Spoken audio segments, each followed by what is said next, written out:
اور ہر زمانے میں کس سوچ کے لوگوں نے اسے قبول کیا، کون اس کے ساتھ جیا، اور کس نے اس کے ساتھ اپنے آپ کو تبدیل کیا نا، اور پھر یہ تبدیلی کن راستوں، یعنی اس تبدیلی کے ساتھ جو ہے انسانوں کو کن راستوں کا چیلنجز کا سامنا رہا، یعنی وہ کن راستوں سے ستائے گئے، وہ کن راستوں پر آزمائے گئے، اور اس کے بعد یہ کہ جب ان آزمائشوں سے نکل کر وہ اپنے عزم کی مضبوطی کے ساتھ رہے تو پھر وہ کس درجے سے ہمکنار کیے گئے نا۔ تو دوسری طرف انشاءاللہ ہمارے پاس وہ چیز بھی رہے گی کہ ہم انسانوں کے اس رویے کو کبھی جائزہ لیں گے بہت اچھی طرح، کہ جنہوں نے اس دعوت کو، اس اللہ کی کتاب کو، اللہ کے پیغام کو، نبیوں کی زندگیوں کو جو ہے وہ ریجیکٹ کیا۔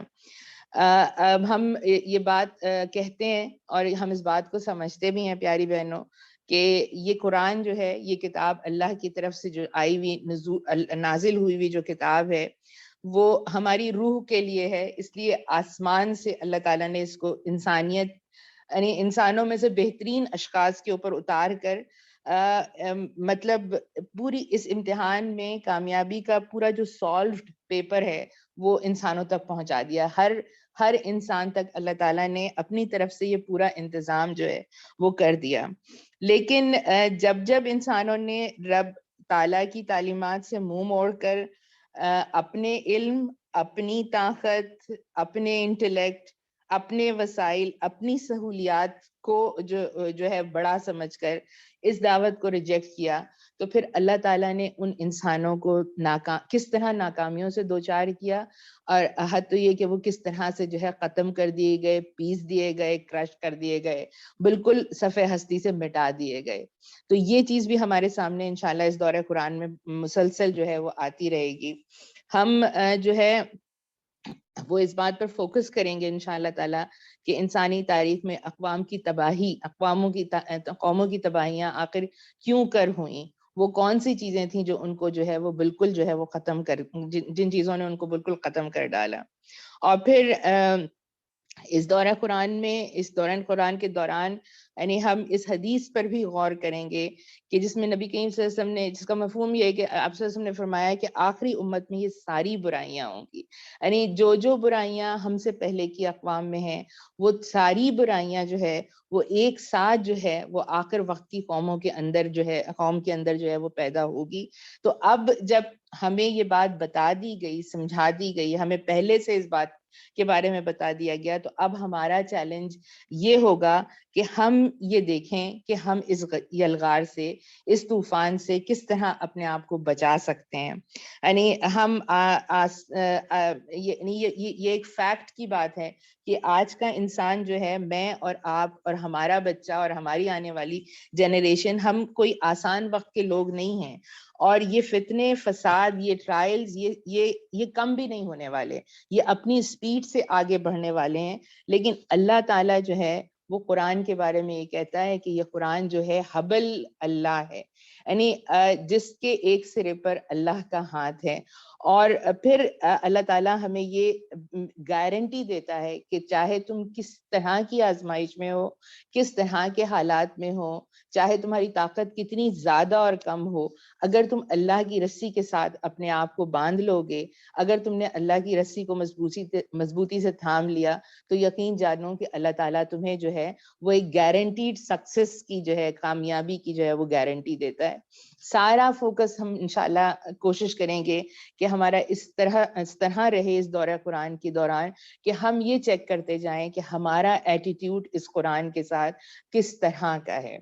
پھر اس پیاری بہنوں جو انسانی تاریخ ہے اس میں ہم یہ بات دیکھتے ہیں کہ ہمیشہ یہی رہا ہے کہ غریب ہو، امیر ہو، عقل مند ہو، کم عقل ہو، ایوریج عقل والا ہو، بہت سمارٹ ہو، جینیس ہو، بریلینٹ ہو، طاقتور ہو، کمزور ہو، ہر ایک کے سامنے حق کی دعوت آتی ہے۔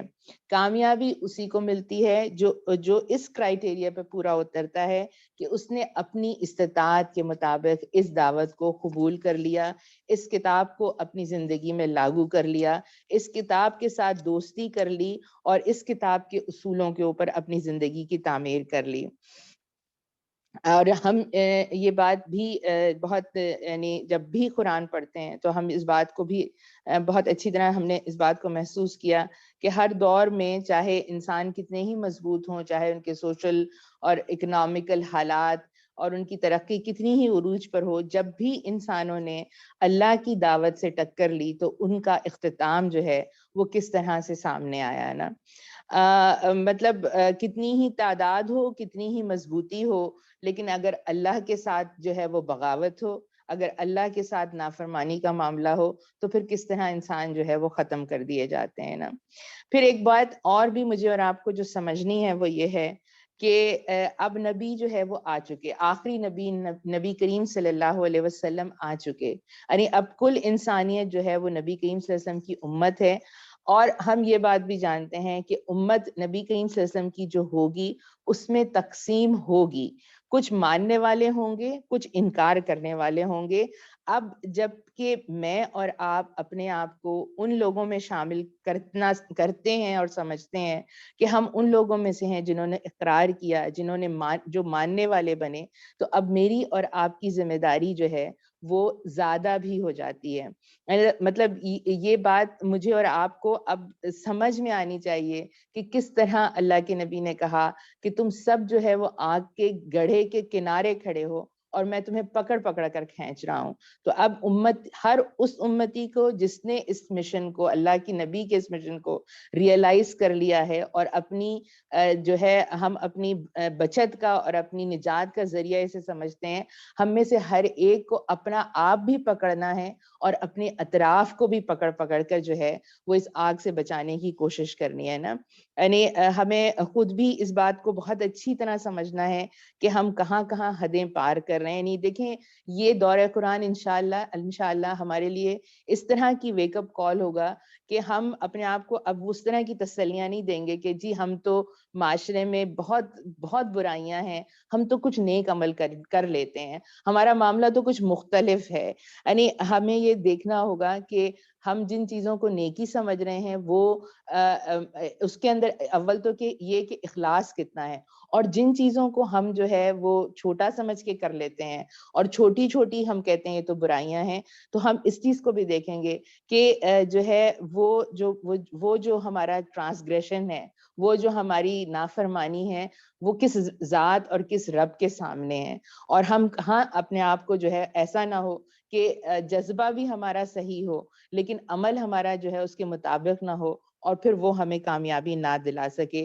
یعنی ہم میں سے ہر ایک کو اس بات کا احساس ہے اور ہونا چاہیے، اور ہم اس بات کو زیادہ محسوس کریں بھی اس قرآن کے دوران کہ ہم سب ایک امتحان کی کیفیت میں ہیں، بالکل ایک ٹیسٹ ہے جس سے ہم گزر رہے ہیں. لیکن ہماری کامیابی ہوگی اسی وقت کہ جب ہم حالات کا رونا رونے کے بجائے اپنے آپ کو بہتر حالات کی طرف لے جانے کے لیے اللہ کی کتاب کے ساتھ اپنے آپ کو جوڑ لینا. یعنی ہم یہ ریئلائز کر لیں کہ ہم کہاں غلطی کر رہے ہیں اور ہمارا جو ہے قرآن کس طرح ہماری کس جگہ پر کس طرح کریکشن کر رہا ہے نا. دل کو راضی کریں گے تو اللہ تعالیٰ جو ہے ہمارے لیے معاملہ آسان کرے گا. پھر جو ہے پیاری بہنوں، یقیناً جو ہمارا اس دورہ قرآن کو کرانے والی ہماری ساتھی بہنیں ہیں جنہوں نے جو مختلف انداز سے آپ کے سامنے اس بات کو لے کر آئیں گی کہ انبیاء نے اپنی دعوت کو کس طرح پیش کیا اور انبیاء کی دعوت کو قبول کرنے والے لوگوں نے کن مسائل کا سامنا کیا اور پھر وہ ان مسائل میں سے کس طرح نکلے. تو یعنی اس دور قرآن کے دوران آپ کو صرف یہ احساس نہیں ہوگا کہ ہم مشکل حالات میں ہیں، بلکہ آپ کو اس بات کا بھی اطمینان ملے گا اور اس بات کا سلوشن ملے گا کہ حالات چاہے کیسے ہی ہوں نا، یعنی ان کا سلوشن کیا ہے، ان میں سے نکلنے کا راستہ کیا ہے. ہم وہ لوگ ہیں نا جو امید سحر رکھتے ہیں کہ باوجود اس کے کہ بہت اندھیرا ہے تو پھر وہ سحر کی امید کہاں سے ہے، کس طرح سے ہے، وہ روشنی کس طرح سے ہمیں ملے گی. اور پھر اس میں ایک بات بہت اہم یہ ہے کہ اس دور قرآن کے دوران میں اور آپ اپنی حیثیت میں اس قرآن کے ساتھ جڑیں. یعنی میں اور آپ یہ دیکھیں کہ میں ایک عورت ہوں تو میں کمزور نہیں ہوں، بلکہ میں ایک عورت ہوں تو میرے پاس بہت ساری ایسی چیزیں ہیں کہ جو میرے لیے آئیڈیل اور گائیڈ بن سکتی ہیں۔ اصحاب قرآن میں ہم انبیاء کے بارے میں بھی پڑھیں گے اور ہم انبیاء کی زندگیوں میں بسنے والی عورتوں کے بارے میں بھی پڑھیں گے۔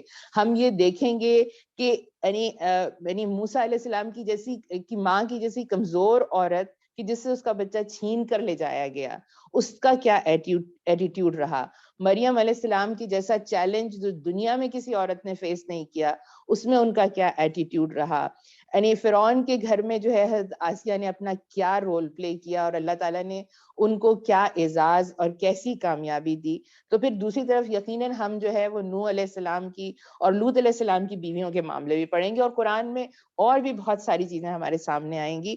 یعنی میں اور آپ اس دور قرآن کے دوران اس بات کو بھی فوکس میں رکھیں کہ ہم عورت ہیں، بے شک ہم عورتیں ہیں، ہم کو اللہ تعالیٰ نے نزاکت کے ساتھ بنایا ہے، لیکن جو طاقت ہمیں اللہ تعالیٰ نے دی ہے وہ یہ ہے کہ ہم معاشرے کو مولڈ کرتے ہیں، ہم انسانوں کو شکل دیتے ہیں، ہم انسانوں کو مولڈ کر سکتے ہیں، ان کو فولڈ کر سکتے ہیں، ان کے مزاجوں کی تعمیر کر سکتے ہیں، انہیں یہ سکھا سکتے ہیں کہ رنگوں کو کس طرح سے سلیقے کے ساتھ جو ہے ان کی تعمیر کی جاتی ہے۔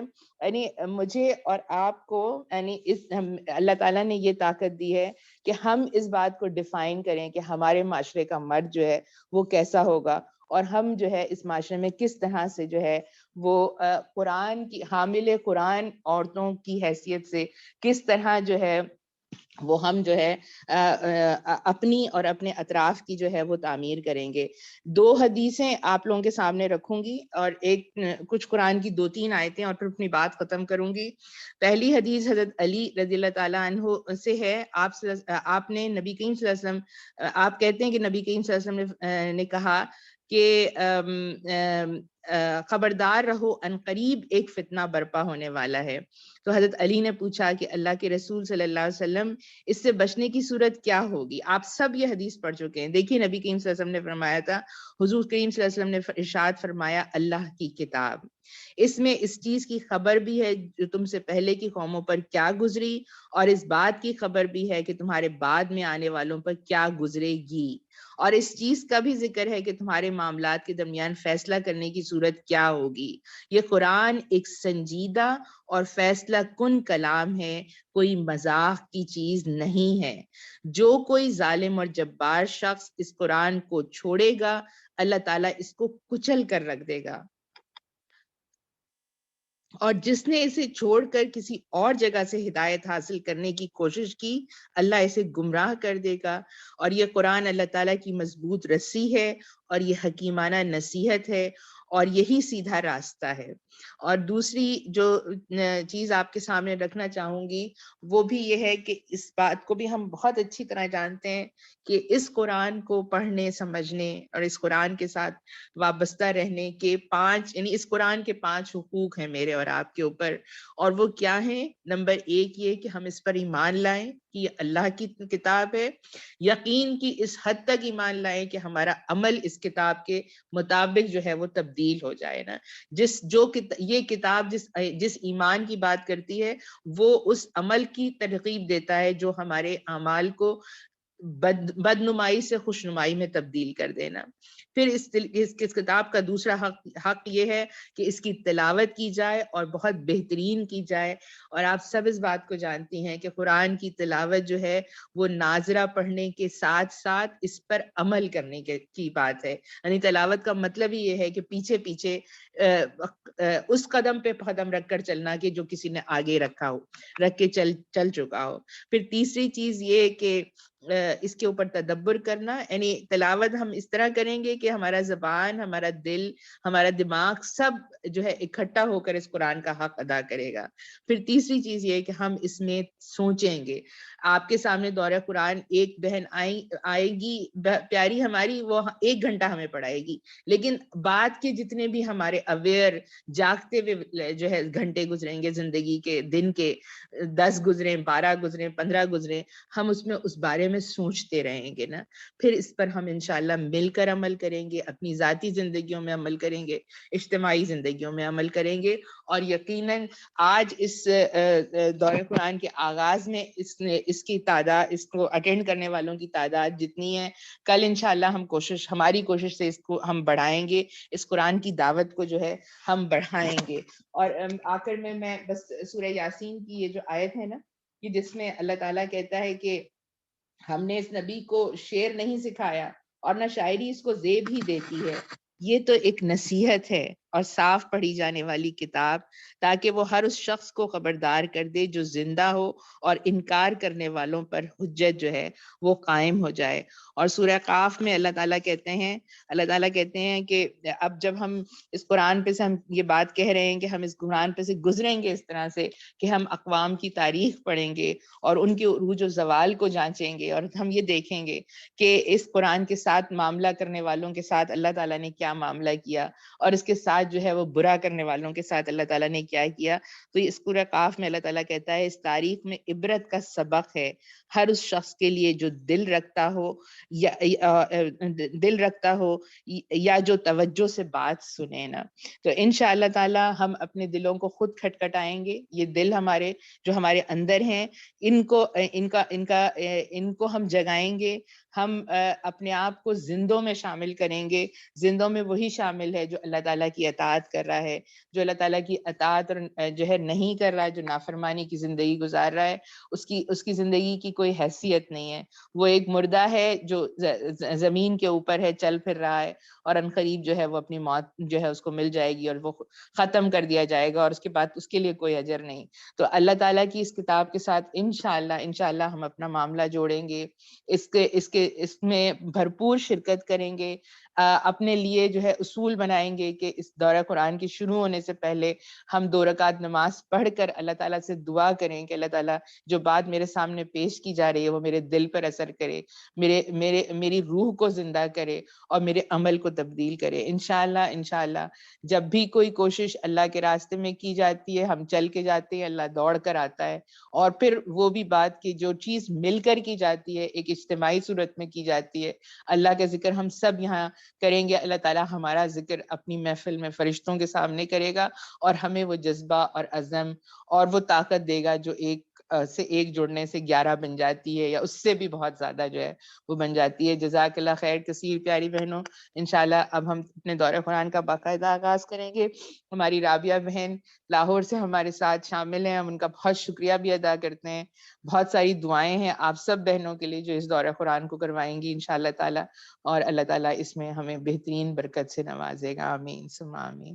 جزاک اللہ خیر۔ سبحانک اللہم وبحمدک، نشہد ان لا الہ الا انت، نستغفرک ونتوب الیک۔ جی السلام علیکم ورحمۃ اللہ وبرکاتہ۔ پیاری بہنوں، چھوٹی سی اناؤنسمنٹ یہ تھی کہ آج ہماری کلاس کا وقت دورانیہ جو ہے وہ ویسے تو روزانہ ہمارا دورانیہ 10 سے 11 ہے انشاءاللہ، آج ہمارا تھوڑا سا ہم 10:15 یا 11:15 یا 11:20 تک انشاءاللہ اس کلاس کو کریں گے، کیونکہ کچھ تعارفی بات رکھنی تھی شروع میں انشاءاللہ۔ اب مبشرہ بہن آپ جو ہے وہ تلاوت سے باقاعدہ آغاز کریے انشاءاللہ دورہ قرآن کا، اور سب بہنیں اپنے نام سے آ جائیں تو بہت ہی اچھا رہے گا۔ ابھی ہیں موجود لیکن انشاءاللہ اب جو بھی آئیں وہ کوشش کریں کہ اپنے نام سے آئیں۔ جی مبشرہ بہن آپ تلاوت شروع کریں۔ السلام علیکم ورحمۃ اللہ وبرکاتہ۔ اعوذ باللہ من الشیطان الرجیم، بسم اللہ الرحمن الرحیم۔ وَإِذْ قَالَ رَبُّكَ لِلْمَلَائِكَةِ إِنِّي جَاعِلٌ فِي الْأَرْضِ خَلِيفَةً قالوا أتجعل فيها من يفسد فيها ويسفك الدماء ونحن نسبح بحمدك ونقدس لك قال إني أعلم ما لا تعلمون وعلم آدم الأسماء الأشياء كلها ثم عرضهم على الملائكة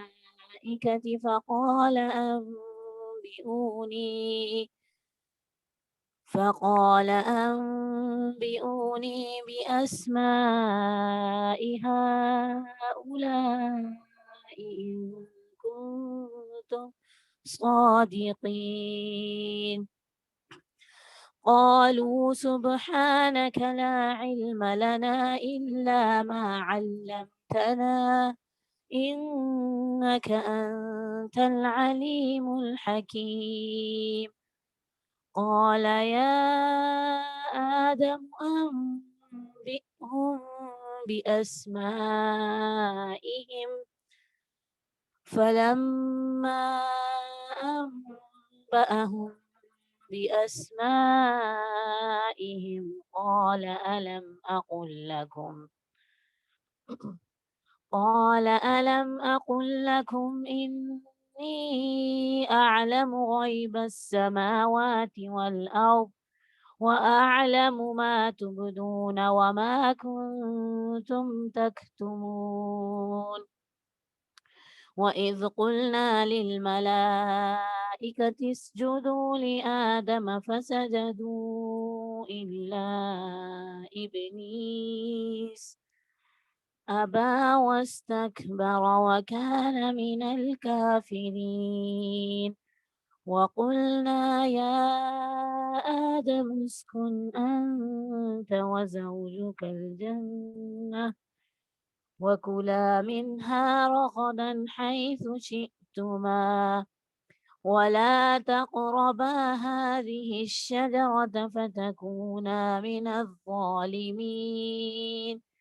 فأزلهما الشيطان عنها فأخرجهما مما كانا فيه وقلنا اهبطوا بعضكم لبعض عدو ولكم في الأرض مستقر ومتاع إلى حين. فتلقى آدم من ربه كلمات فتاب عليه إنه هو التواب الرحيم. قلنا اهبطوا منها جميعا فإما يأتينكم مني هدى فمن تبع هداي فلا خوف عليهم ولا هم يحزنون. والذين كفروا وكذبوا بآياتنا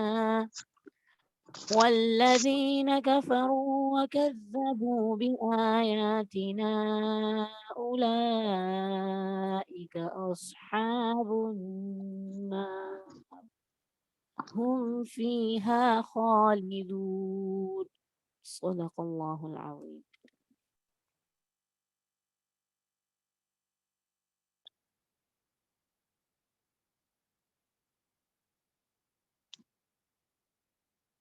اعوذ باللہ من الشیطان الرجیم بسم اللہ الرحمن الرحیم اللہم رب اشرح لی صدری ویسر لی امری واحلل عقدۃ من لسانی یفقہوا قولی رب زدنا علما رب زدنا علما رب زدنا علما رب یسر ولا تؤثر وتمت بالخیر سبحانک لا علم لنا الا ما علمتنا انک انت العلیم الحکیم۔ پیاری بہنوں، السلام علیکم ورحمۃ اللہ وبرکاتہ۔ آج ہم دورہ قرآن کا آغاز کر رہے ہیں۔ اس میں موضوع جو اس دورہ قرآن کا رکھا گیا اصحاب قرآن کی زندگی اور دور جدید کے چیلنجز۔ آج سب سے پہلے جس صاحب قرآن کی زندگی پہ ہم بات کریں گے وہ حضرت آدم علیہ السلام، ہمارے آپ سب کے والد محترم ابو البشر، ان کے بارے میں بات کی جائے گی۔ قرآن مجید میں ان کا قصہ، آدم علیہ السلام کا قصہ 7 مرتبہ آیا ہے۔ انسان کی زندگی، اس کا فلسفہ، انسان کو جو عزت و شرف دے کے اللہ تعالیٰ نے اس دنیا میں بھیجا، اس کو کیا منصب دیا گیا، اس حوالے سے 6 جگہ مکی صورتوں میں اور 1 جگہ سورہ البقرہ مدنی سورہ میں یہ قصہ آیا گیا ہے۔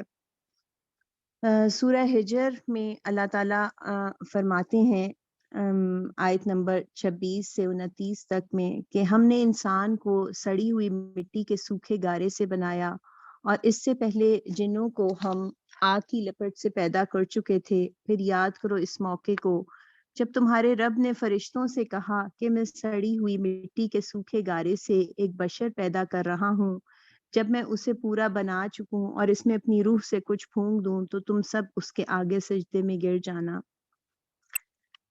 سورہ صاد میں اللہ تعالیٰ ہمیں جو اعزاز دیا اس کا ذکر ہے کہ اللہ تعالیٰ فرما رہے ہیں کہ میں نے اسے اپنے دونوں ہاتھوں سے بنایا ہے۔ اللہ تعالیٰ نے اس میں ابلیس سے پوچھا کہ اے ابلیس، تجھے کیا چیز اس کو سجدہ کرنے سے مانے ہوئی جسے میں نے اپنے دونوں ہاتھوں سے بنایا ہے، اور تو تو بڑا بن رہا ہے، یا تو ہے ہی کچھ اونچے درجے کی ہستیوں میں سے۔ اور پھر دیکھیے کہ یہ جب ہم دیکھتے ہیں کہ انسان کی تاریخ جب ہم اس طرح سے مطالعہ کرتے ہیں تو نبی کریم صلی اللہ علیہ وسلم کی اس حوالے سے روایت ابو موسیٰ عاشری روایت کرتے ہیں کہ اللہ تعالیٰ نے آدم علیہ السلام کو اس مٹی کی مٹھی سے بنایا جو اس نے ساری زمین سے لی، پھر اسی لیے زمین کے لحاظ سے تمام اولاد آدم پیدا ہوئی، اس میں سفید، سرخ، سیاہ اور درمیانے درجے کے، اسی طرح برے، اچھے، نرم، سخت اور درمیانے درجے کے لوگ پیدا ہوئے۔ سورہ البقرہ کی آیات جو بھی آپ کے سامنے تلاوت کی گئی، اس میں انسان کی تاریخ بتائی جا رہی ہے۔ اللہ تعالیٰ فرما رہے ہیں فرشتوں سے کہ پھر ذرا تصور کرو، اللہ تعالیٰ اس میں فرماتے ہیں کہ ذرا اس وقت کا تصور کرو جب تمہارے رب نے فرشتوں سے کہا تھا کہ میں زمین میں ایک خلیفہ بنانے والا ہوں۔ دیکھیں، انسانی تاریخ جتنی پرانی ہے، خلافت کی تاریخ بھی اتنی ہی پرانی ہے، نبوت کی تاریخ بھی اتنی ہی پرانی ہے۔ پہلے انسان حضرت آدم علیہ السلام، پہلے نبی بھی حضرت آدم علیہ السلام، اور پہلے خلیفہ بھی آدم علیہ السلام۔ اللہ تعالیٰ نے فرشتوں سے کہا کہ میں زمین میں خلیفہ بنانے والا ہوں۔ انہوں نے عرض کیا کیا آپ زمین میں کسی ایسے کو مقرر کرنے والے ہیں جو اس کے نظام کو بگاڑ دے گا اور خون ریزیاں کرے گا؟ دیکھیے، اس میں یہ بھی بات سمجھ آتی ہے کہ اللہ تعالیٰ نے آدم علیہ السلام کو زمین ہی کے لیے بنایا۔ یہ جو بات آتی ہے کہ پھل نہ کھاتے، جو جنت میں نہ رہتے، تو اللہ تعالیٰ نے جو ان کا مقصد وجود بنایا کہ زمین میں ایک خلیفہ بنانے والا ہوں، اس آیت سے ہمیں یہ پتہ چلتا ہے۔ اور پھر فرشتوں نے یہ بات کی کہ آپ کی حمد و ثنا کے ساتھ تسبیح اور آپ کے لیے تقدیس تو ہم کر ہی رہے ہیں۔ فرمایا میں جانتا ہوں جو کچھ تم نہیں جانتے۔ دیکھیے، یہ پہلے نبی، پہلے انسان اور پہلے خلیفہ وہ چلے گئے، اب یہ خلافت کی ذمہ داری امت مسلمہ کے کندھوں پر ہے۔ خلیفہ کے معنی نمائندگی کرنے والا، جو مالک نہیں ہوتا بلکہ اصل مالک کا نائب ہوتا ہے۔ یہ جو اختیار دیا جاتا ہے، یہ اختیار آزادی نہیں ہے کہ جیسے چاہوں جیوں، بلکہ اللہ تعالیٰ نے اختیار ایک آزمائش کے لیے دیا ہے۔ تو یہاں ذکر ہو رہا ہے اس بات کا کہ آدم کو خلیفہ بنا رہے ہیں اور نمائندگی دی جا رہی ہے، اور یہ معاملہ پیش آ رہا ہے، اور فرشتے سمجھنے کے لیے سوال کرتے ہیں، حیرت سے سوال کرتے ہیں۔ اس سے یہ یعنی فرشتے روبوٹ نہیں ہیں، وہ ذی شعور ہستیاں ہیں، وہ سوچتے ہیں اور رائے بھی دیتے ہیں، اور وہ کہتے ہیں کہ اختلاف رائے بھی رکھتے ہیں، یعنی یہاں وہ سمجھنے کے لیے سوال کرتے ہیں، حیرت سے سوال کرتے ہیں۔ اور پھر یہ جو بھی بات میں نے رکھی کہ اب خلافت کی یہ ذمہ داری ظاہر انبیاء اور رسول وہ سب چلے گئے، نبی کریم صلی اللہ علیہ وسلم پر خاتم النبیین تھے، اب یہ خلافت کی ذمہ داری امت مسلمہ کے کندھوں پر ہے۔ سورہ نور آیت 55 میں، جس کو آیت استخلف کہا جاتا ہے، اللہ تعالیٰ نے خلافت عطا کرنے کا وعدہ فرمایا ہے۔ اللہ تعالیٰ فرماتے ہیں کہ اللہ نے وعدہ فرمایا ہے تم میں سے ان لوگوں کے ساتھ جو ایمان لائیں اور نیک عمل کریں کہ وہ ان کو اسی طرح زمین میں خلیفہ بنائے گا جس طرح ان سے پہلے گزرے ہوئے لوگوں کو بنا چکا ہے، ان کے لیے ان کے اس دین کو مضبوط بنیادوں پر قائم کرے گا جسے اللہ نے ان کے حق میں پسند کیا ہے، اور ان کی موجودہ حالت خوف کو امن سے بدل دے گا، بس وہ میری بندگی کریں اور میرے ساتھ کسی کو شریک نہ کریں، اور جو اس کے بعد کفر کرے تو ایسے ہی لوگ فاسق ہیں۔ اب دیکھیے کہ فرشتے جو سوال کرتے ہیں کہ آپ کی حمد و ثنا کے ساتھ تسبیح اور آپ کے لیے تصدیق تو ہم کر ہی رہے ہیں، اللہ فرماتے ہیں کہ میں جانتا ہوں جو کچھ تم نہیں جانتے ہیں۔ اللہ تعالیٰ نے ایک پریکٹیکل جواب دیا، اللہ تعالیٰ نے ایک ڈیمانسٹریشن کروائی ہمیں سمجھانے کے لیے اور فرشتوں کو بتانے کے لیے بھی۔ اللہ تعالیٰ نے کیا کیا؟ آدم علیہ السلام کو ساری چیزوں کے نام سکھائے، پھر انہیں فرشتوں کے سامنے پیش کیا اور فرمایا اگر تمہارا خیال صحیح ہے کہ کسی خلیفہ کے تقرر سے انتظام بگڑ جائے گا تو ذرا ان چیزوں کے نام بتاؤ۔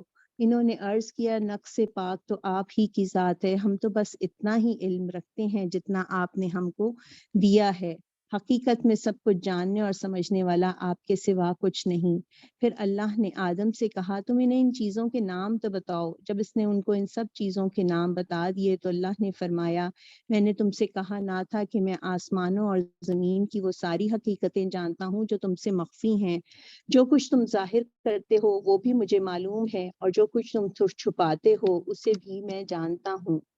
اللہ تعالیٰ نے جو آدم علیہ السلام کو چیزوں کا علم دیا، چیزوں کے علم سے مراد ہے کہ یہ پہلا علم جو آدم علیہ السلام کو عطا کیا گیا، فزیکل سائنسز کا علم، زمین کے علوم کا علم، یعنی جسے ہم ایکوائرڈ نالج کہہ سکتے ہیں، یہ وہ علم جو انسان اپنی عقل و فہم کو استعمال کر کے حاصل کر رہا ہے اور کرتا چلا جا رہا ہے۔ اللہ تعالیٰ فرشتے بہت عاجزی سے جواب دیتے ہیں اور وہ ہمیں بھی یہ عاجزی سکھا رہے ہیں، اللہ تعالیٰ ہمیں بھی وہ عاجزی عطا فرمائے کہ یہ وہ ان کی دعا ہے، یہ ہم اس کو ضرور یاد کرنے والے ہوں۔ سبحانک لا علم لنا الا ما علمتنا انک انت العلیم الحکیم، یعنی ہر عیب سے، کمی سے، حاجت سے، زوال سے پاک تو آپ ہی کی ذات ہے، ہمیں تو جو جو کام سونپا گیا بس اسی کا ہم علم رکھتے ہیں۔ علماء کہتے ہیں کہ یہ علم میں اضافے کی بھی دعا ہے۔ اللہ تعالیٰ کیا فرما رہے ہیں کہ اللہ نے جو پہلے سے تیار کیا ہوا تھا، کہ اللہ تعالیٰ کہہ رہے ہیں میں خلیفہ بنا کے بھیج رہا ہوں تو پوری تیاری کے ساتھ بھیج رہا ہوں۔ اچھا، فرشتوں نے یہ جو پوچھا کہ آپ کی حمد و ثنا کے ساتھ تسبیح اور آپ کے لیے تصدیق تو ہم کر ہی رہے ہیں، تو کیا صرف تسبیح مقصود نہ تھی بلکہ اللہ تعالیٰ کا جو پلان تھا کہ باری تعالیٰ کی نمائندگی کر کے زمین پر اس کی اطاعت اور احکامات کا نفاذ مقصود تھا، اور اسی کے لیے آدم علیہ السلام کو چنا گیا اور منتخب کیا گیا۔ پھر جب ہم نے فرشتوں کو حکم دیا کہ آدم کے آگے جھک جاؤ تو سب جھک گئے، مگر ابلیس نے انکار کر دیا اور وہ اپنی بڑائی کے گھمنڈ میں پڑ گیا اور نافرمانوں میں شامل ہو گیا۔ دیکھیے سب جھک گئے، سجدہ کیا آدم علیہ السلام کو، کس لیے؟ اللہ کی عظمت کے آگے جھک گئے۔ یہ ویسے ہی ہے نا جیسے جب موسیٰ علیہ السلام کی چھڑی کو سانپ بنتے دیکھا تھا تو جادوگر سجدے میں گر گئے۔ اللہ کی عظمت کے سامنے سر کا جھک جانا۔ جب کفار مکہ اور مشرکین نبی کریم صلی اللہ علیہ وسلم سے چھپ کے قرآن سنا کرتے تھے تو وہ بھی خود بخود ان کے سر اللہ کی عظمت کے اعتراف کے لیے سجدے میں گر جاتے تھے۔ تو یہ وہی چیز ہے، اور حضرت ابو ہریرہ روایت کرتے ہیں کہ نبی کریم صلی اللہ علیہ وسلم نے فرمایا کہ جب ابن آدم کسی سجدے کی آیت کو تلاوت کرتا ہے اور پھر سجدہ کرتا ہے تو شیطان روتا ہوا اس سے علیحدہ ہوتا ہے اور کہتا ہے کہ ہائے میری ہلاکت کہ ابن آدم کو سجدے کا حکم دیا گیا تو اس نے سجدہ کیا، لہٰذا اس کے لیے جنت ہے، اور مجھے سجدے کا حکم دیا گیا تو میں نے انکار کیا، لہٰذا میرے لیے آگ ہے۔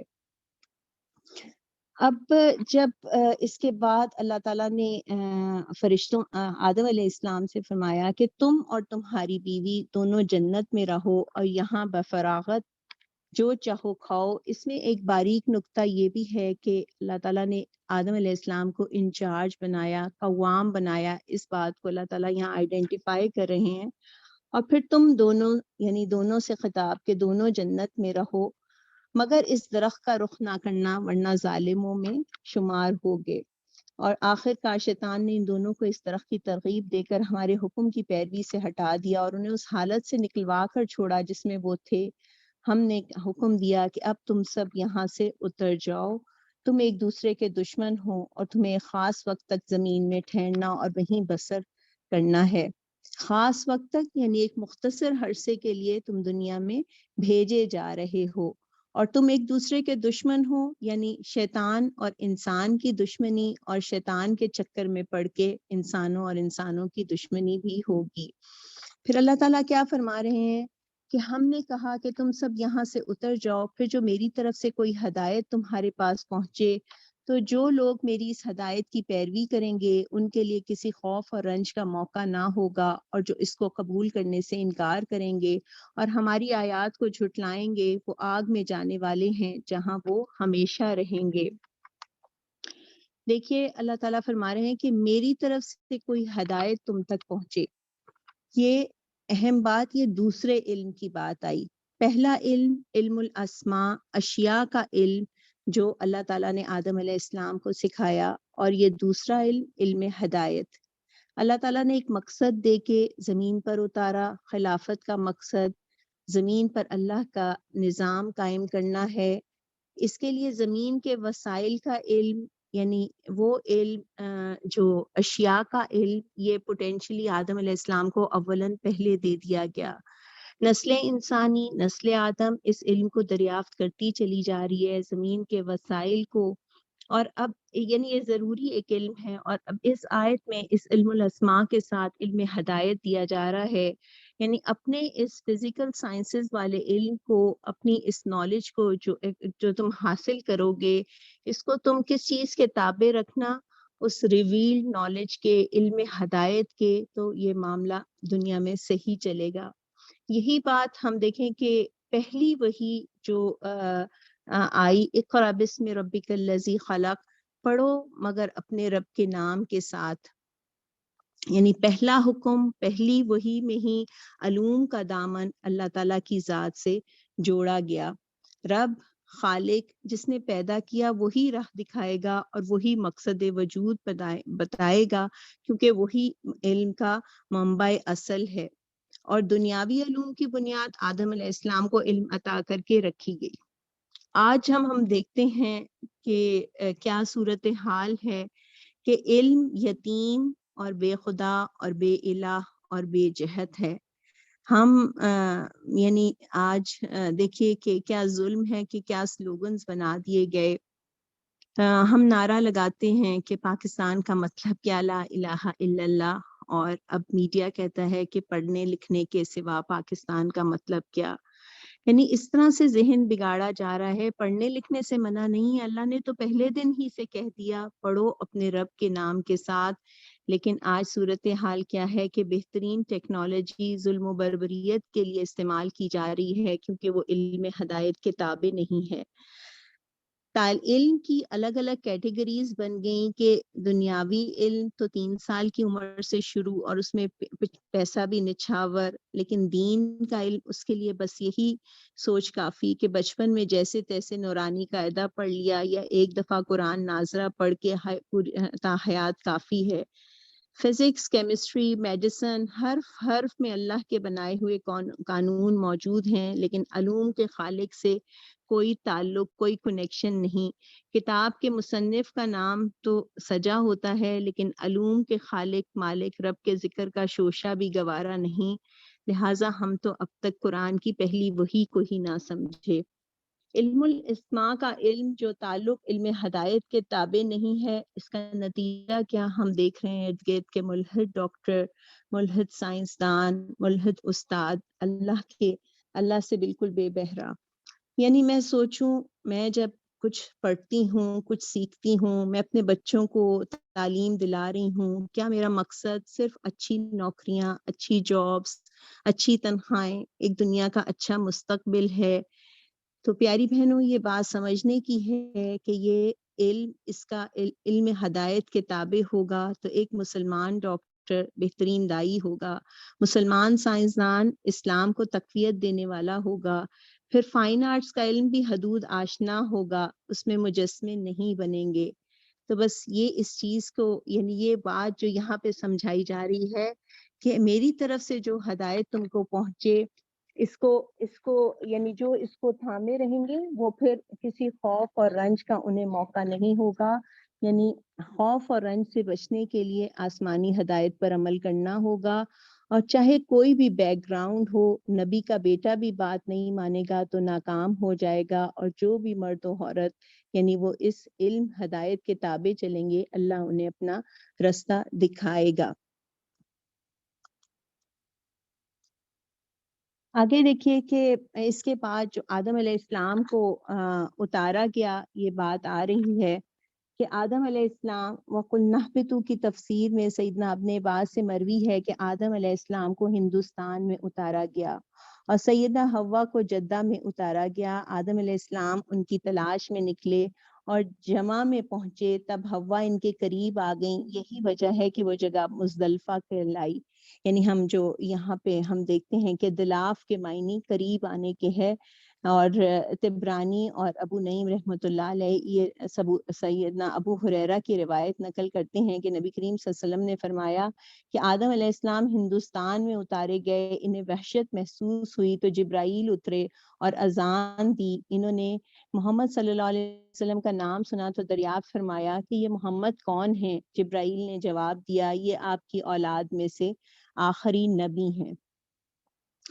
پھر ہم سورہ اعراف میں بھی یہ تذکرہ پڑھتے ہیں جو آدم علیہ السلام کی تخلیق کا یہ واقعہ ہمیں ملتا ہے، اور پھر ابلیس کے سجدہ نہ کرنے کا ذکر، جس میں نے آپ کے سامنے رکھا کہ قرآن میں 7 مقامات پر اس حوالے سے یہ بات موجود ہے۔ اور جو ابلیس ہے وہ کہتا ہے کہ میں اس سے بہتر ہوں، تو نے مجھے آگ سے پیدا کیا اور مٹی سے، یعنی اس نے اپنی طرف سے بہت لاجیکلی بات کی کہ آگ اور شعلہ جلاؤ تو وہ تو اوپر جائے گا، اور مٹی کتنی بھی اوپر اچھال دو تو وہ تو نیچے آئے گی، لیکن اس نے اپنی عقل استعمال کی مگر اوقات سے باہر نکل کر، اور اس نے اللہ کو سجدے سے انکار نہ کیا۔ اس کا کبر اللہ کی ایک مخلوق کے مقابلے میں تھا، اس نے کہا کہ میں اعلیٰ ہوں اور یہ ادنا ہے۔ یہ بات ہمیں بھی سمجھائی جا رہی ہے کہ جب رب کائنات کا حکم آ جائے تو ہماری چوائس، ہماری مرضی ختم۔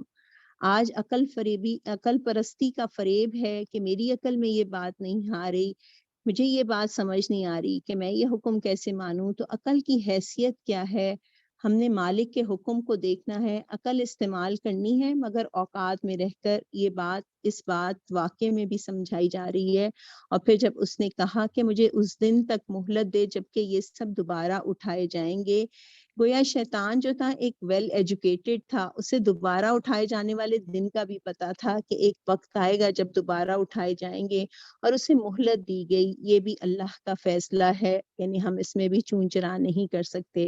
اور پھر دیکھیے اس کا ایروگنس اور اس کا رویہ اللہ کے ساتھ کہ جس طرح تو نے مجھے گمراہ کیا ہے میں بھی اب تیری سیدھی راہ پر ان انسانوں کی گھات میں لگا رہوں گا، اور آگے اور پیچھے دائیں اور بائیں ہر طرف سے ان کو گھیروں گا، اور ان میں سے اکثر کو شکر گزار نہ پائے گا۔ دیکھیے شیطان کس طرح بلیم گیم کر رہا ہے، اللہ تعالیٰ سے کہہ رہا ہے کہ آپ نے مجھے گمراہ کیا، میں تو صحیح ہوں۔ اس نے اللہ سے کہا آپ نے مجھے ایسا حکم ہی کیوں دیا ہے؟ اپنے نکلنے کا الزام وہ اللہ تعالیٰ کو دیتا ہے۔ شیطان کا حربہ میرے ساتھ بھی یہی ہے کہ یہ حکم میری استطاعت سے باہر ہے، میرے حالات ہیں، میں مجبور ہوں، میں اللہ کی بات نہیں مان سکتی۔ بالکل یہی وہ وسوسے ہمارے ذہن میں بھی ڈالتا ہے، اور دیکھیے کہہ رہا ہے کہ ہر رستے سے آؤں گا، سیدھی راہ سے بھی آؤں گا، اس نے کہا دائیں سے بھی آؤں گا، سیدھا رستہ کہہ رہا ہے۔ دیکھیے قرآن کی تلاوت، قرآن کو سمجھنا، اس کا پہلا ادب ہی یہ ہے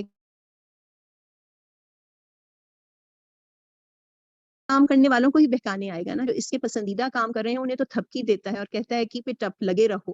نبی کریم صلی اللہ علیہ وسلم نے جامع ترمذی میں فرمایا، یعنی آپ کی حدیث میں لیا، ہوا الصراط مستقیم، قرآن ہی سیدھا راستہ ہے۔ اور سورہ نحل کی آیت نمبر 98 میں آتا ہے کہ قرآن پڑھو تو اللہ کی پناہ لے لو شیطان مردود سے، مردود جسے رد کر دیا گیا۔ ہم دیکھیں نماز میں 10 چیزیں یاد دلاتا ہے، خیر کے کام میں کتنا روکنے کی کوشش کرتا ہے، کیونکہ اس نے اللہ سے یہ وعدہ کیا ہے کہ میں ان کو بھٹکاؤں گا۔ پھر اللہ تعالیٰ نے یعنی ان کو نیچے اتارا، اور پھر دیکھیے کہ آدم علیہ السلام کو کیسے شیطان نے ان کو بہکایا۔ آیت نمبر 20 میں ذکر ملتا ہے، شیطان نے ان کو بہکایا کہ ان کی شرم گاہیں جو ایک دوسرے سے چھپائی گئی تھیں ان کے سامنے کھول دے۔ یعنی دیکھیے کہ شیطان کا یہ حملہ جو ہوا، آپ سوچئے کہ ایک ہی دفعہ میں یہ کام نہیں ہوا، رفتہ رفتہ یہ کام ہوا۔ جنت میں کتنے درخت ہوں گے، کتنی گرینری ہوگی، اور وہ ایک درخت، ایک حکم جو آدم علیہ السلام کو دیا گیا، اس وقت کوئی خاص شریعت نہیں تھی، بہت زیادہ احکامات نہیں تھے، لیکن شیطان کا اسی پہ حملہ ہوا، اور اللہ تعالیٰ نے ہمیں سمجھانے کے لیے گویا یہ خطا کروائی، تاکہ آدم علیہ السلام کی نسل کو سمجھ آئے کہ تمہارا دشمن کس طرح سبز باغ دکھا کر ورگلانے کی کوشش کرے گا، اور کیا کہے گا کہ اس نے کیا لالچ دیا، کہیں تم فرشتے نہ بن جاؤ یا تمہیں ہمیشگی کی زندگی حاصل نہ ہو جائے۔ دیکھیے سامان 100 برس کا اور پل کی خبر نہیں، وہ ہمیں بھی یہی اس کا ہتھ کنڈا ہے۔ حالانکہ معاملہ کیا ہے کہ 2 فٹ نیچے گئے تو سارا معاملہ ختم، صرف 6 فٹ کی جگہ چاہیے، لیکن وہ کس طرح سے ہمیشگی کی زندگی حاصل نہ ہو جائے، اور یہ پلاننگ، اور اس طرح وہ دھوکے دے کر وہ ان دونوں کو آہستہ آہستہ اپنے ڈھب پر لے آیا۔ اور پھر دیکھیے کہ اب اس سارے اس نے یعنی ان کی شرم گاہیں ایک دوسرے کے سامنے، ان کے ستر کھل گئے، اور وہ اپنے جسموں کو جنت کے پتوں سے ڈھانکنے لگے۔ اب اس موقع پر ان دونوں نے اللہ سے یعنی آدمیت کا جو رویہ ملتا ہے کہ دعا ملتی ہے کہ ربنا ظلمنا انفسنا وان لم تغفر لنا وترحمنا لنکونن من الخاسرین۔ یہ آدم علیہ السلام اور اماں حوا نے یہ اللہ تعالیٰ سے اتنی غلطی اور گناہ کے بعد ان کا احساس ہے، اور وہ اس طرح دعا کرتے ہیں۔ دیکھیے شیطان کی غلطیاں اور اس کا ایجنڈا ہمیں یہاں پہ ملتا ہے، اس کا اپنا رویہ، تکبر کا رویہ، اپنے گناہ پہ اڑا، اس کے لیے دلائل اور ڈھٹائی کا رویہ، حسد اس کا، انسان کو مقام دے دیا مجھے نہیں دیا، خود ناشکرا، اور اس کا ہدف کیا ہے کہ انسان کو بھی ناشکرا بناؤں گا۔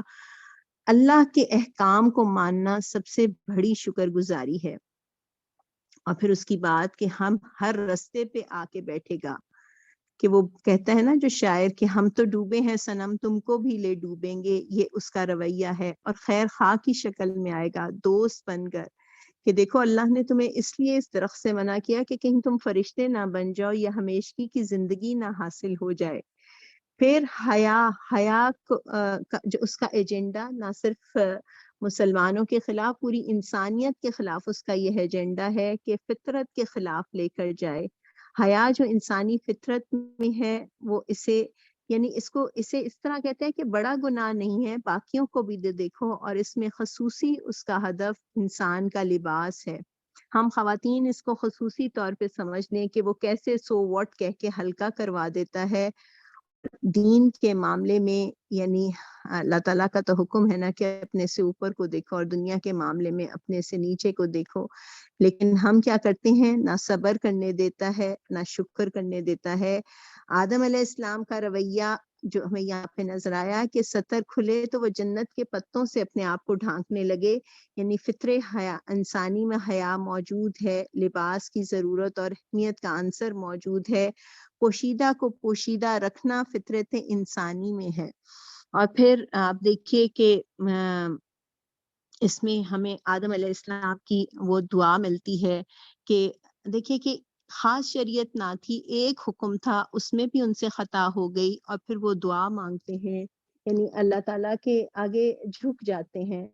تو یہاں پہ ہمیں ایک آدمیت کا رویہ ملتا ہے، ایک پہلے شیطنت کا رویہ ملا کہ اڑ جانا اور جسٹیفیکیشن دینا، اور چوری اور سینہ زوری والا رویہ، شیطان کا رویہ کہ آپ نے مجھے گمراہ کیا، میں نہیں چھوڑوں گا. اور آدمیت کا کیا رویہ ملتا ہے کہ اعتراف کر لینا، جھک جانا، ہاتھ کو پھیلا دینا، اللہ معاف کر دے گا. دیکھیے آدم علیہ السلام کو اللہ تعالیٰ نے اعزاز دیا، خلافت دے کے زمین پہ بھیجا، خطا ہو گئی، ایشو نہیں ہے، اعتراف ندامت میں بلندی ہے.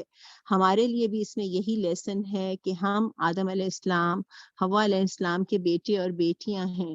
ہمیں یہ رویہ اختیار کرنا ہے اپنے، یعنی غلطی ہو گئی گناہ کے بعد، یعنی مجھے احساس ہو کہ میرا رویہ کیا ہوتا ہے، اس پہ چیک رکھنا ہے. کیونکہ دو قطرے اللہ کو بہت محبوب ہیں، ایک خون کا قطرہ جو اللہ کی راہ میں بہے، اور ایک ندامت کا آنسو جو کہ اعتراف کے لیے اور شرمندگی کے آگے اللہ کے آگے بہے. تو ہم دیکھیں کہ ہماری زندگیوں کے کاؤنٹ ڈاؤن شروع ہیں، پتہ نہیں اگلا رمضان ملے نہ ملے. اللہ تعالیٰ یہ رمضان بھی ہمیں صحت عافیت کے ساتھ نصیب فرمائے، اور ابھی بھی یعنی ہر دن اللہ کے آگے رو لینا، گڑ گڑا لینا اور اسے منا لینا. یہ توبہ جو ہے یہ بندے کو عبودیت کی بلندیوں تک پہنچا دیتی ہے، اور دین کی انتہا بھی توبہ ہے اور دین کی ابتدا بھی توبہ ہی تھی. یعنی یہ دین کی ابتدا ہو رہی ہے، ہم دیکھیں کہ یہ بھی توبہ ہے، اور انتہا یعنی نبی کریم صلی اللہ علیہ وسلم کو بھی اللہ تعالیٰ نے جو ہم وہ سورہ پڑھتے ہیں کہ اذا جاء نصر اللہ والفتح ورأیت الناس يدخلون فی دین اللہ افواجا فسبح بحمد ربک واستغفر انہ کان توابا. تو علماء کہتے ہیں کہ دین کی ابتدا بھی توبہ سے ہوئی اور انتہا بھی توبہ ہے. پھر آپ دیکھیے کہ اللہ تعالیٰ ہم سب سے خطاب کر رہے ہیں کہ آدم کے بچوں، ہم نے یہ لباس تم پر نازل کیا ہے کہ تمہارے جسم کے قابل شرم حصوں کو ڈھانکے اور تمہارے لیے جسم کی حفاظت اور زینت کا ذریعہ بھی ہو. اور بہترین لباس تقویٰ کا لباس ہے، یہ اللہ کی نشانیوں میں سے ایک نشانی ہے. دیکھیے کہ اللہ تعالیٰ نے لباس کا معاملہ اپنے ہاتھ میں رکھا، اور ہم سب سے خطاب کر کے ہم سب کو اس موقع پہ چوکنا کیا. اور اللہ تعالیٰ کہہ رہے ہیں لباس کے 3 مقاصد بتائے کہ قابل شرم حصوں کو ڈھانکے اور جسم کی حفاظت کے ذریعہ ہو اور زینت کا ذریعہ ہو. اور بہترین لباس جو ہے وہ تقویٰ کا لباس ہے. ہم دیکھیں کہ ہم نے تو اس ترتیب کو اوپر سے نیچے کر دیا، یعنی اپ سائڈ ڈاؤن کر دیا، کہ تیسری بات جو کہ زینت کا ذریعہ، یعنی سب سے اہم اس کو قرار دے دیا زینت، اور آخری چیز کو ساتر ہونا رکھ لیا. یعنی اس طرف سے بھی عموماً بے پرواہی ہوتی ہے کہ لمبی قمیض لیکن سلیو لیس پہن لی، فٹنگ اتنی کہ سانس لینا دھوبر ہو جائے. شلواریں دیکھیں تو وہ کیپریز، آدھی پنڈلی کھلی ہوئی. عبایا پہنے تو باہر نکلیں چھوٹے چھوٹے نقاب کر کے کہ سینہ اور سب نظر آ رہا ہو. گھر میں بھی لباس دیکھیں تو لباس پہن کے سب آیا گویا وہ تو اور بھی آفت ہو جاتا ہے. حالانکہ نبی کریم صلی اللہ علیہ وسلم نے جب ہم پڑھتے ہیں کہ عورت کا ستر کیا قرار دیا کہ چہرے کی ٹکیا، ہاتھ پاؤں یہ گھر میں کھول سکتے ہیں، اور یعنی باقی جسم جو ہے وہ ڈھکا ہوا. ستر وہ ہے جس میں عورت نماز کی حالت میں ہوتی ہے نا، عورت کا ساتر ہونا وہ ہے جس حالت میں وہ نماز پڑھ سکے، اس کے اوپر عبایا نہ پہننا پڑے. تو اور باہر نکلتے وقت یعنی اگر خوبصورت جیولری ہاتھوں میں، یعنی یا خوبصورت مہندی، خوبصورت عبائے، یعنی یہ سب بھی چھپا کے رکھنے والی چیزیں، یعنی بجنے والا زیور. مقصد کیا ہے کہ مومنہ عورت جو ہے وہ قابل اٹریکشن نہ ہو اور قابل توجہ نہ ہو. تو پیاری بہنوں، میرا کام کیا ہے کہ میں اپنے لباس کا جائزہ لوں. یہ بھی ایک عبادت بن سکتی ہے، یہ بھی نیکی کے پلڑے کو بھاری کرنے والا ہو سکتا ہے. اللہ تعالیٰ نے یعنی دیکھیں کہ سورہ مریم، سورہ یوسف، سورہ نور، احزاب میں بھی حیا کے معاملات آئیں گے. ہم سب جگہ اپنا جائزہ لیں. یہ مکی دور میں خاص احکامات نہیں تھے، یعنی سورہ اعراف یعنی جو مکی سورہ ہے، لیکن فحش سے بچنے کا وہاں بھی حکم دیا. اور پھر اللہ تعالیٰ فرما رہے ہیں کہ بہترین لباس تقویٰ کا لباس ہے، کہ لباس سے اندازہ ہو کہ یہ اللہ سے ڈرنے والی بندی ہے. مرد عورت شرم و حیا کے ساتھ ہوں، صحیح لباس ہوں. یعنی یہ خالی مردوں کا نہیں، عورت کا بھی، خالی عورت کا نہیں، مردوں کے ساتھ بھی معاملہ ہے کہ اگر حیا عورت کا زیور ہے تو مرد کا بھی ہتھیار ہے. ہم اپنے آپ کو رویے چیک کریں کہ اسراف کتنا ہوتا ہے ہمارے خوشی کے موقعوں پہ لباس کا. غیر قوموں کی نکالی تو نہیں میرے لباس میں. آج مرد عورت کا اور عورت مردوں کا لباس پہننے میں فخر محسوس کرتے ہیں. یہ صبغت اللہ تو نہیں ہے، اس میں تو کہیں اللہ کا رنگ نظر نہیں آتا. اللہ تو کہتے ہیں کہ لباس تقویٰ کا ہو. اور میری سوچ کیا کہتی ہے؟ میری سوچ کہتی ہے لباس قیمتی ہو، سب سے جدا اور منفرد ہو. کیا میرے لیے لباس کا سٹینڈرڈ الگ ہے اور اللہ کے لیے الگ ہے؟ ہم سب اس بات کو نوٹ کرنے والے ہوں. اللہ تعالیٰ فرما رہے ہیں کہ جس طرح ایسا نہ ہو شیطان تمہیں پھر اسی طرح فتنے میں مبتلا کر دے جس طرح اس نے تمہارے والدین کو جنت سے نکلوایا تھا. ان کے لباس ان پر سے اتروا دیے تھے تاکہ ان کی شرمگاہیں ایک دوسرے کے سامنے کھولے. اور یعنی آج کہا جاتا ہے کہ اب تو اس یعنی ایجنڈا یہ ہے، یہ فیشن انڈسٹری یا یہ سب معاملات کا، کہ ہر آنے والے اس میں ایک تار عورت کے لباس سے اور مزید کم کر دیتے ہیں. اللہ تعالیٰ فرماتے ہیں کہ وہ اور اس کے ساتھی تمہیں ایسی جگہ سے دیکھتے ہیں جہاں سے تم انہیں نہیں دیکھتے. ان شیاطین کو ہم نے ان لوگوں کا سرپرست بنا دیا ہے جو ایمان نہیں لاتے. وہ اور اس کے ساتھی یعنی کیسے بچیں ان کی نظروں سے؟ یعنی بے لباسی کی جو کیفیات ہیں ان سے، اس میں اللہ کے نبی نے دعائیں سکھائیں کہ واش روم جانے کی دعا، لباس تبدیل کرنے کی دعا، اور زوجین کا تعلق قائم ہوتے وقت کی دعا. تو ہم ضرور ان سب کو یعنی اپنی دعاؤں میں شامل رکھنے والے ہوں.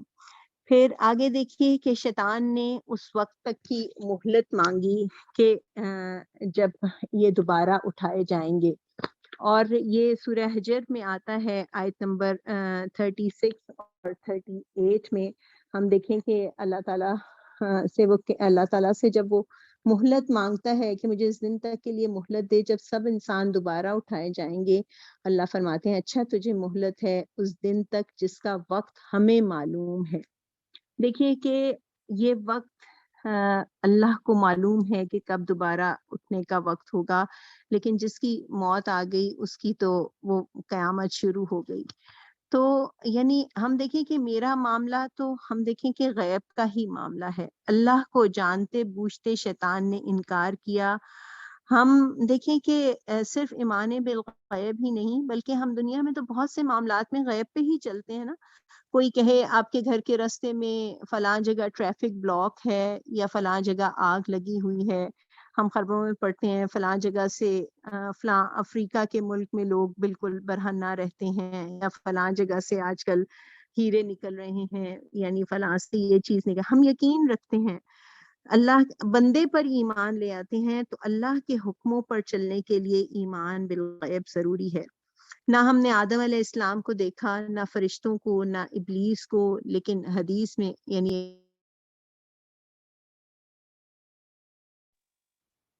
کہ میرے آپ کے شیطان دوڑ رہا ہے.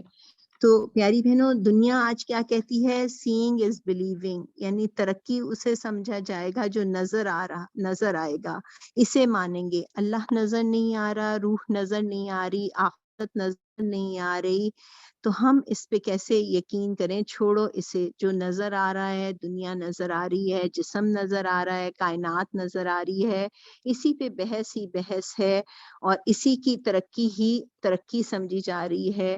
ہم اپنے ایمان کو، اس بات کو یعنی جائزہ لینے والے ہوں. ہم یہ دیکھیں کہ جو نظر نہیں آ رہا اصل حقیقت تو وہی سب سے بڑی حقیقت ہے، اور یہ ہے شیطان کا، دجل کا اور فریب کا رد یا مادہ پرستی کا رد. اور پھر شیطان اس نے کیا کہا کہ جب دل فریبیاں پیدا کر کے ان سب کو بہکا دوں گا. اور پھر سورہ حجر میں ہی وہ 2 طرح کے لوگوں کا ذکر کرتا ہے، سوائے تیرے ان بندوں کے جنہیں ان میں سے تو نے خالص کر لیا ہو. اللہ تعالیٰ فرماتے ہیں یہ راستہ ہے جو سیدھا مجھ تک پہنچتا ہے، اور جو بے شک جو میرے حقیقی بندے ہیں ان پر تیرا بس نہ چلے گا، تیرا بس تو صرف ان بہکے ہوئے لوگوں ہی پر چل کر رہے گا جو تیری پیروی کریں، اور ان سب کے لیے جہنم کی وعید ہے۔ دیکھیے 2 طرح کے لوگوں کا ذکر ان آیات میں ہمیں ملتا ہے، ایک المخلصین الا عبادک منہم المخلصین، اور دوسرے الغاوین، یعنی اہدنا الصراط المستقیم پہ چل کے مخلصین میں شامل ہونے والے لوگ، انعمت علیہم والے لوگ، جس کا انجام جنت ہے اور جن کی زندگی پاکیزہ ہے اور شرک سے پاک زندگی ہے۔ غاوین جن پہ شیطان کا بس چلے گا، وہ ہائی جیک کیے ہوئے لوگ، بھٹکے ہوئے، عقیدہ اور عمل کی خرابی والے، اور کسی نہ کسی طرح کا شرک شامل، شرک حاکمیت، شرک ربوبیت، شریعت، دعاؤں کا شرک۔ اب پھر دیکھیے مخلصین کے کون لوگ ہوں گے؟ جن کی نیتیں اللہ کے لیے خالص ہوں گی، اور غاوین جو اس نے ہائی جیک کیے ہوئے، جن کے اعمال میں ریا ہوگا، جو انسانوں کے لیے اور دکھاوے کے لیے کام کرتے ہوں گے۔ اور پھر مخلصین کون لوگ؟ جو دوسروں کے خیر خواہ ہوں گے، اسی لیے دین کی دعوت لے کر کھڑے ہوں گے، نہ رشتہ داری، نہ دوستی، نہ مالی معاملہ، صرف ایک رشتہ خیر خواہی اور اپنی یعنی اللہ کے بندوں کو اللہ کی طرف بلانے کا رشتہ۔ اور غاوین خود غرضی کی زندگی، میرا شیڈیول، میرا گھر، میرے بچے، یہ اسی میں شیطان جو ہے وہ بہکا کے رہے گا۔ پھر سورہ بنی اسرائیل میں ہم دیکھیں کہ آیت نمبر 61 سے 65 تک آدم اور اولاد آدم سے شیطان کی دشمنی اور اس کا طریقہ کار ہمیں ملتا ہے کہ وہ کیا کہے گا۔ یعنی اس میں وہ طریقہ اللہ تعالیٰ وہ کہے گا کہ میں ان کو پھسلا کر رہوں گا۔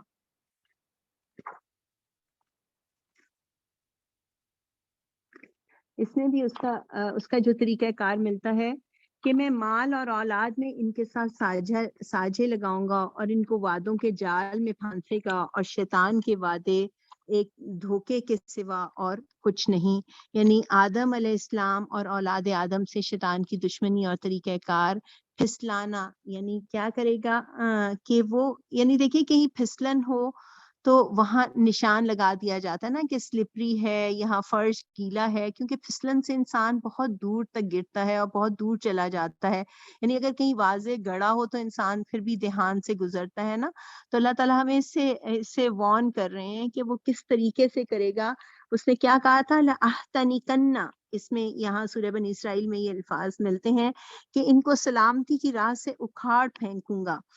اور تہنیک ہم سمجھتے ہیں نا، اسلامی ایک رسم ہے کہ گٹی دینا، کہ بچے کی پیدائش میں نیک آدمی سے اس کو گٹی دلوانا کہ اثرات خیر کے اثرات اندر تک اتریں۔ تو انسان کا اصل مقام خلافت الہی، جس کا تقاضا کیا ہے کہ اطاعت میں ثابت قدم رہنا، اور اس مقام سے اس کا ہٹ جانا بالکل ایسے ہے جیسے کسی درخت کا اندر سے اکھاڑ پھینکا جانا۔ تو شیطان اس کے لیے کیا کرے گا کہ وہ اس کی انسان جن چیزوں کے زوم میں رہتا ہے نا، وہ مال اور اولاد، یعنی وہ ان کے ہی انہی پر حملہ کرے گا، ان کے ساتھ ان کے ساتھ، یعنی اس انسان کو اس طرح سے کرے گا کہ انسان مال کمانے اور اس کو خرچ کرنے میں شیطان کے اشاروں پر چلنا شروع ہو جائے۔ آمدنی حلال ہو یا حرام فرق نہ پڑے، خرچ جائز ہو یا ناجائز کیا فرق پڑتا ہے، وہ کہے گا تمہارا مال ہے تو۔ اور اس کے لیے یعنی اس کے وسپرز، اس کے جو وہ جس طریقے سے ان چیزوں کو لے کے چلے گا کہ جو ساؤتھ کہا جاتا ہے کہ تو جس کو اپنی دعوت سے پھسلا سکتا ہے پھسلا لے، ان پر سوار اور پیادے چڑھا کے لا۔ یعنی بالکل جیسے ایک ڈاکو سے یہاں شیطان کو تشبیہ دی گئی جو کسی بستی پر اپنے سوار اور پیادے چڑھا لائے اور ان کو اشارہ کرتا جائے کہ ادھر لوٹو اور ادھر چھاپا مارو۔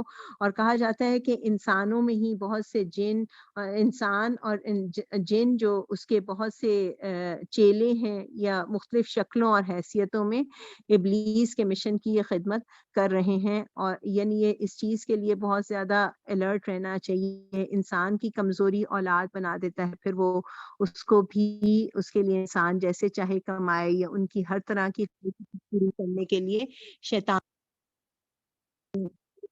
شیطان کے بتائے ہوئے رستے پر چلتا رہے۔ اور پھر آگے دیکھیے کہ ہم دیکھتے ہیں کہ اس کے علاوہ سورہ کہف میں ایک واحد صرف ایک آیت آتی ہے جس میں 5ویں مرتبہ آدم و ابلیس کا قصہ ہے، اور یہ واحد مقام ہے جہاں پہ ابلیس کے لیے کہا گیا کہ یہ جنوں میں سے تھا۔ پھر سورہ طٰہٰ میں ہم دیکھتے ہیں جہاں پہ 6ٹی مرتبہ اس قصے کا تذکرہ ہے، اور اس میں کہا جاتا ہے کہ آدم علیہ السلام نے جو پھل کھا لیا تھا، اس غلطی کی وجہ ان کا استکبار نہ تھا، ان کا تکبر نہ تھا، بلکہ ایک کمزوری تھی۔ اللہ نے وضاحت فرمائی کہ تم بھول جاؤ گے۔ اللہ تعالیٰ سورہ طٰہٰ کی آیت نمبر 115 میں فرماتے ہیں کہ ہم نے اس سے پہلے آدم کو ایک حکم دیا تھا مگر وہ بھول گیا اور ہم نے اس میں عزم نہ پایا۔ یعنی یہ وہی بات ہے کہ اللہ تعالیٰ اس میں فرما رہے ہیں کہ میں تمہیں دنیا میں بھیجوں گا اور بار بار ہدایت بھیجوں گا، اس میں یہ ذکر ہے سورہ طٰہٰ میں۔ اور پھر یعنی آیت نمبر 123 اور 124 میں آتا ہے اسی سورہ طٰہٰ کے کہ میں تمہیں ہدایت، جو کوئی میری اس ہدایت کی پیروی کرے گا وہ نہ بھٹکے گا اور نہ بدبختی میں مبتلا ہوگا، اور جو میرے ذکر سے منہ موڑے گا اس کے لیے دنیا میں تنگ زندگی ہوگی اور قیامت کے روز اندھا اٹھائے جائیں گے۔ اللہ تعالیٰ فرما رہے ہیں کہ یہ ہدایت کو نہ ماننے کے دنیاوی اور اخروی نتائج کا تذکرہ ہے آیت نمبر 124، 25 اور 26 میں۔ یعنی دنیا میں زندگی تنگ ہونے کا مطلب یہ نہیں کہ تنگ دستی لاحق ہوگی، بلکہ بے سکون زندگی رہے گی۔ اللہ کے ذکر، اللہ کی بتائی ہدایت سے منہ موڑنے سے، یعنی ہم دیکھیں کہ کیا اللہ تعالیٰ فرما رہے ہیں کہ سکون نہیں ہوگا۔ سکون کا تعلق جو ہے وہ مادی اشیاء سے نہیں ہے، یہ نہیں کہ میرے پاس 24 چوڑیاں ہو جائیں تو میں سکون میں آ جاؤں گی۔ آج ہم دیکھیے کہ خودکشی کے ریٹ بڑھتے ہوئے، یہ بے سکونی کی علامت، جیلوں کی کثرت، انسان بے چین ہے۔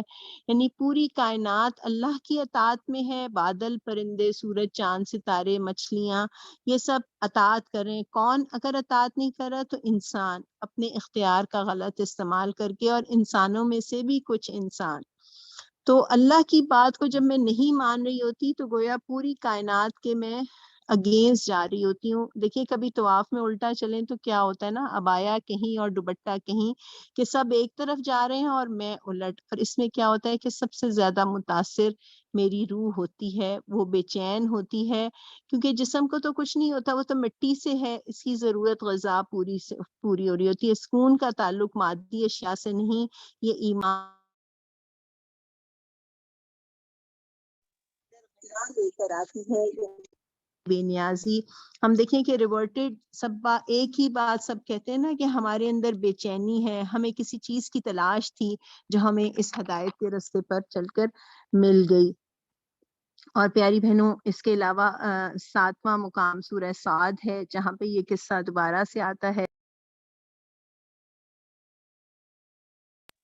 جو کہ اللہ نے بتایا۔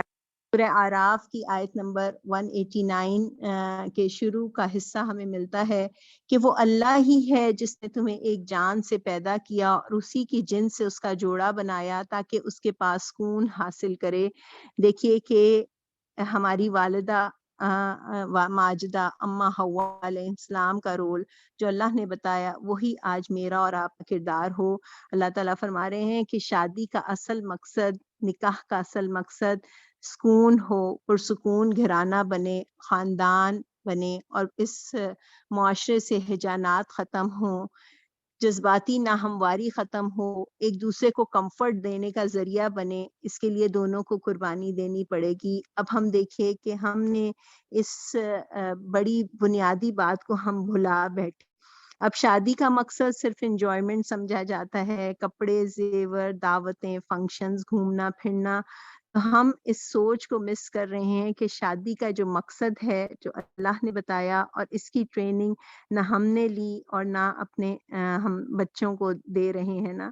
اور ہم سب اس وقت یعنی جدہ کے رہنے والوں کے لیے ایک بڑی دلچسپ بات کہ اما حوا جو ہیں یہ جدہ ہی میں ان کے مدفون ہونے کا ذکر ملتا ہے۔ عربی غالباً اس شہر کا نام بھی اسی لیے پڑا کہ جدہ کے معنی نانی یا دادی کے ہوتے ہیں۔ پھر اس کے علاوہ آدم علیہ السلام کے 2 بیٹوں کا قصہ بھی ہمیں قرآن میں ملتا ہے کہ آدم علیہ السلام کے 2 بیٹے حابیل اور قابیل، ان کا تذکرہ سورہ مائدہ میں ملتا ہے، اور اس میں کہا آتا ہے کہ آدم کے 2 بیٹوں کا قصہ بھی بے کو مقاس 9 جب انہوں نے قربانی کی اور ان میں سے ایک کی قربانی قبول کی گئی اور دوسرے کی نہ کی گئی۔ ہم سب اس واقعے کو پڑھتے ہیں۔ یہ ظاہر ہے یہ 2 معروف بیٹے حابیل اور قابیل کا تذکرہ ہے۔ ایک معاملے میں ان کا جھگڑا نزاع ہو گیا، سوچا کیسے حل کریں، چلو قربانی پیش کرتے ہیں، جس کی قربانی قبول ہوگی وہ برحق ہوگا۔ اور پھر دیکھیے کہ اس نے کہا اللہ تو متقیوں ہی کی نظریں قبول کرتا ہے۔ دیکھیے یہ سورہ حج میں بھی اب آیت نمبر 37 میں بات آتی ہے نا کہ اللہ کو نہ خون پہنچتا ہے نہ گوشت، اللہ کو تو تمہارا تقوی پہنچتا ہے، تو وہ حابیل بھی یہی بات کہہ رہا ہے کہ اللہ تو متقیوں ہی کی نظریں قبول کرتا ہے۔ اور پھر دیکھیے کہ اس سے کہتا ہے اگر تو مجھے قتل کرنے کے لیے ہاتھ اٹھائے گا تو میں تجھے قتل کے لیے ہاتھ نہ اٹھاؤں گا، میں اللہ رب العالمین سے ڈرتا ہوں۔ یہ پہلا جو دیکھیے کہ اتنا آسان نہیں ہوتا کہ بھائی بھائی کو مار ڈالے، یعنی دل کا اتنا سختی پہ آ جانا ایک یہ گریجول ہوتا ہے، اور اس کے پیچھے کیا تھا، حسد کی بنا پہ یہ قتل ہوا نا۔ اور نبی کریم صلی اللہ علیہ وسلم فرماتے ہیں کہ یہ پہلا نسل انسانی کا پہلا قتل ہے۔ نبی کریم صلی اللہ علیہ وسلم کی بخاری شریف میں حدیث مذکور ہے کہ قیامت تک جتنے مظلومانہ قتل ہوں گے ان کا ایک حصہ قابیل کے کھاتے میں بھی جائے گا۔ یہ گناہ جاریہ والی بات ہے، جیسے ہم صدقہ جاریہ سمجھتے ہیں نا، یہ گناہ جاریہ کی بات ہے۔ اس قصے میں ہمیں یہ اصول ملتے ہیں کہ اعمال کی قبولیت کی شرط تقوی ہے، اور حسد نیکیوں کو ایسے کھا جاتا ہے جیسے بھڑکتی ہوئی آگ ایندھن کو کھا جاتی ہے۔ اور یہ بھائی جو ہے یہ حسد کی آگ میں جل اٹھا تھا، اور نبی کا بیٹا ہونے کے باوجود جو قابیل ہے وہ گناہ کے برے انجام سے نہیں بچ سکا۔ دوسروں کے برے ارادے جاننے کے باوجود اپنا رویہ کیا ہو کہ خود سے برائی میں پہل نہ کریں، اور ایک اصول کہ ہم بھی اپنے پیچھے اچھی اقدار، اچھی روایات چھوڑ کے جائیں۔ اور پھر یہ دیکھیے کہ یہ آدم علیہ السلام کا واقعہ جو کہ ہم نے پڑھا، اور اس کا ہم نے آپ کی زوجہ محترمہ اما حوا کے بارے میں بھی دیکھا۔ تو میرے اور آپ کے لیے اس میں کیا لیسن ہے کہ میں اور آپ آدم و حوا علیہ السلام کی بیٹیاں اللہ کی بندیاں ہیں، اشرف المخلوقات ہیں، اللہ نے بڑی محبت سے پیدا کیا، فرشتوں کو ہمارے آگے جھکا دیا، اللہ نے ہمیں ایک ذمہ داری دے کر بھیجا، اور اس کیا کہ اللہ کی اطاعت خود بھی کرنا اور اللہ کے بندوں کو بھی اس کی بندگی کی طرف بلانا۔ شیطان ہمارا ازلی دشمن ہے، اور سورہ صاد میں اس نے اللہ کی قسم کھائی کہ میں ان سب کو بہکا کے رہوں گا، اور یہ اور میں دیکھوں کہ میرا کیا رویہ ہے اس رب کے ساتھ جس نے مجھے اتنا اعزاز دیا کہ مجھے اپنے دونوں ہاتھوں سے بنایا، لیکن میں اس کے ہاتھوں میں کھیل رہی ہوں جس نے میرے رب کی عزت کھا کر چیلنج کیا تھا۔ اور پھر اس کا کیا تھا کہ کہا جاتا ہے اس کے لیے وہی بات کہ حل کیا ہے کہ اللہ کی کتاب اور نبی کی سنت سے جڑ کر رہنا ہے۔ اللہ کی کتاب ہی حبل اللہ ہے، جس کا دوسرا سرا اللہ کے ہاتھ میں ہے، اور شیطان جو ہے وہ انسان کا بھیڑیا ہے، وہ ایک اکیلی، جیسے بھیڑیا ایک اکیلی بھیڑ پہ حملہ کر دیتا ہے، تو جب بھیڑ اپنے ساتھیوں کے ساتھ جڑ کے گروپ میں ہوتی ہے تو وہ حملہ نہیں کرتا۔ تو بالکل میں بھی سالے اجتماعیت سے جڑ کر رہوں، اور پھر سب سے بڑی بات اس دنیا میں اللہ کی بندگی کر کے، اللہ کے بتائے ہوئے رستے پر چل کے، اللہ کے پسندیدہ کام کر کے ہم سب نے اللہ کی رحمت سے لوٹ کے اپنے آبائی وطن جانا ہے جو جنت ہے، اور جہاں سے حضرت آدم علیہ السلام اور اماں علیہ السلام اس دنیا میں ایک مقصد کے لیے اتارے گئے۔ اللہ تعالی ہم سب کو اس بات کی توفیق دے کہ ہم اپنی زندگیاں اس مقصد کے ساتھ جوڑ کر رکھیں، اللہ تعالی ہم سب سے راضی ہو جائے۔ وآخر دعوانا الحمدللہ رب العالمین، سبحانک اللہم و بحمدک، نشہد ان لا الہ الا انت، نستغفرک و نتوب الیک۔